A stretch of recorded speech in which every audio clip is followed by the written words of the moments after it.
Breaking news!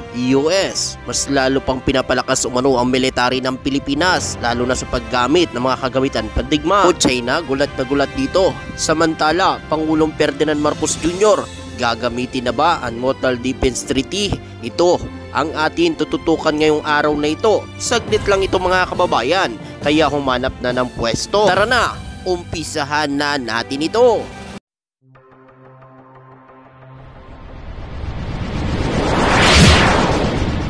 Trupang Hilonggo, Please subscribe and like. and share. Sa gitna umano ng tumitinding alitan sa teritoryo sa pagitan umano ng China at Pilipinas sa West Philippine Sea, isinagawa umano ng Pilipino at mga Amerikanong Marines ang unang live fire drill exercise sa loob umano na dating kampo umano na pinakamalaking kampo sa bansa na Moro Rebel sa Mindanao.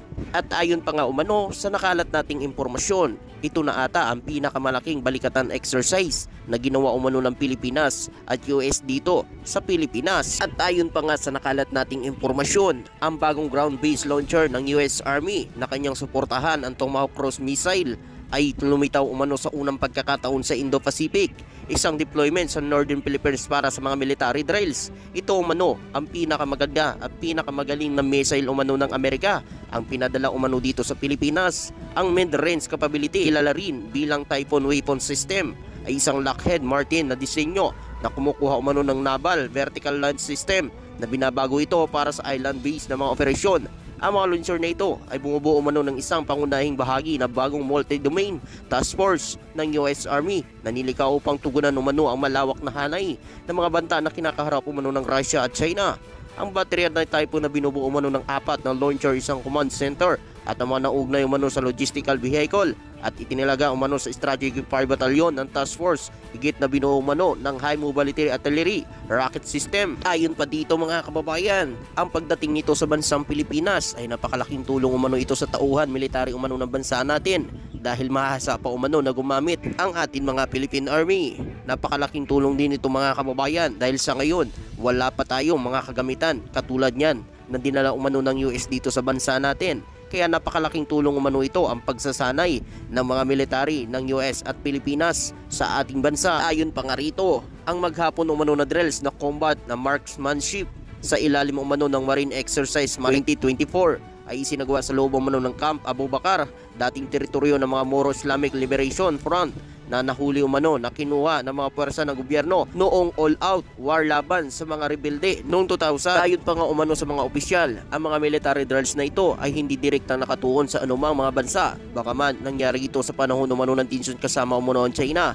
Ang mga live fire exercise na ito ay naganap sa isang malayong libis sa hilaga na Bisera ng Maynila na naging tampok umano ang mga Joint Combat Readiness na maneuvers na tinatawag umano ng kamandag na isang acronym sa Tagalog para sa Cooperation of the Warriors of the Sea. At ayon pa nga umano sa nakalat nating impormasyon, ang mga drills na ito ay ang unang malaking military exercise sa pagitan umano ng Washington at Manila sa ilalim umano ng bagong halal ng Pangulong Ferdinand Marcos Jr.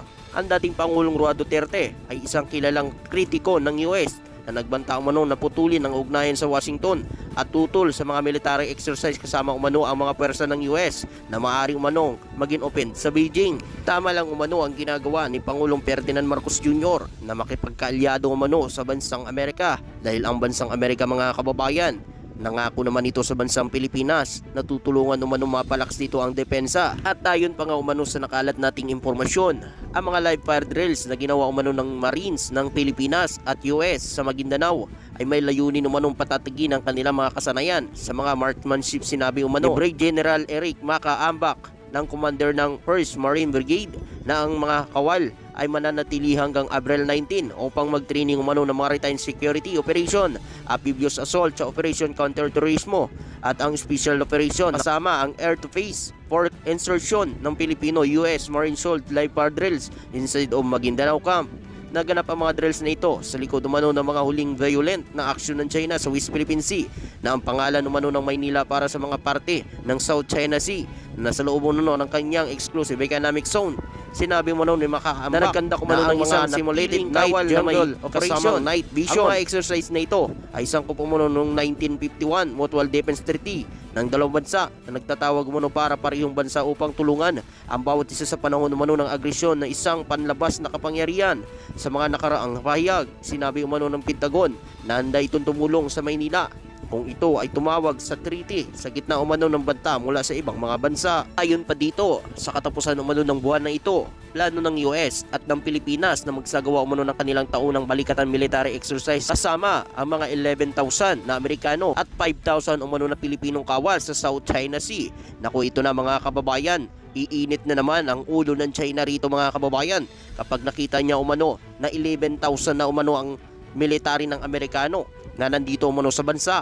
Lalo na umano ang isasagawang manong balikatan exercise ng Amerikano at Pilipino ay umabot lang naman ito mga kababayan 16,000 sa mga tauhang Amerikano at Pilipino. Tayon pa nga umano sa nakalat nating impormasyon dahil sa patuloy umano sa isinasagawa umanong drills ng Pilipinas at US dito sa mga teritoryo na pag-aari ng Pilipinas. Nakikita na umano na lumalakas umano ang pagdepensa ng bansa natin sa mga teritoryo na pag-aari ng bansa. Lalo na umanong isasagawa umano ng Amerika ang pagtatayo umano ng mga egg site dito sa bansa natin. Unahin umano ng bansang Amerika ang pagtatayo sa mga teritoryo na pag-aari ng Pilipinas sa West Philippine Sea. Ikaw kababayan, ano ang masasabi mo at makukomento mo dito? At sa iba pang mga balita, ayon umano kay Pangulong Ferdinand Marcos Jr., maaari umanong gamitin ng Pilipinas ang 1951 Mutual Defense Treaty sa US kung may napatay umano na mandaragat o miyembro ng militar nito sa pag-atake sa West Philippine Sea. At ayon pa dito, sinabi pa umano ni Pangulong Ferdinand Marcos Jr.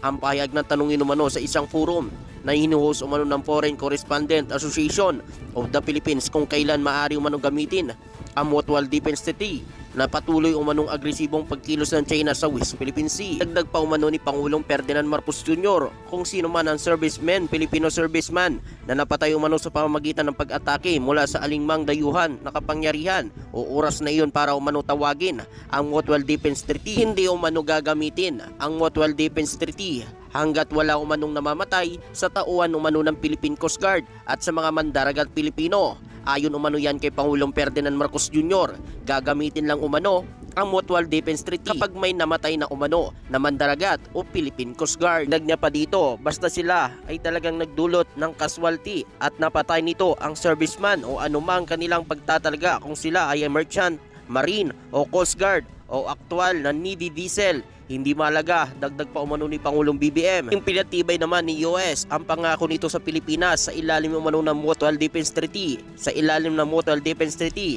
nilagdaan noong August 1951, ang Maynila at Washington ay nangangako na ipagtanggol ang isa't isa sa kanilang magkaroon na armadong pag-atake ng isang banyagang bansa. Naangking kasi ng China ang halos buong South China Sea, kaya halos na lang na mga kalapit na bansa nito ay kaaway umano ng bansang China dahil sa mga strategy nito na sakupin ang ilan sa mga teritoryo na pag-aari ng mga kalapit nitong bansa.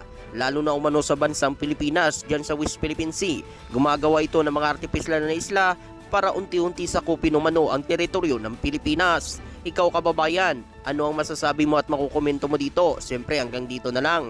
Maraming salamat po sa iyong panunood at pakikinig.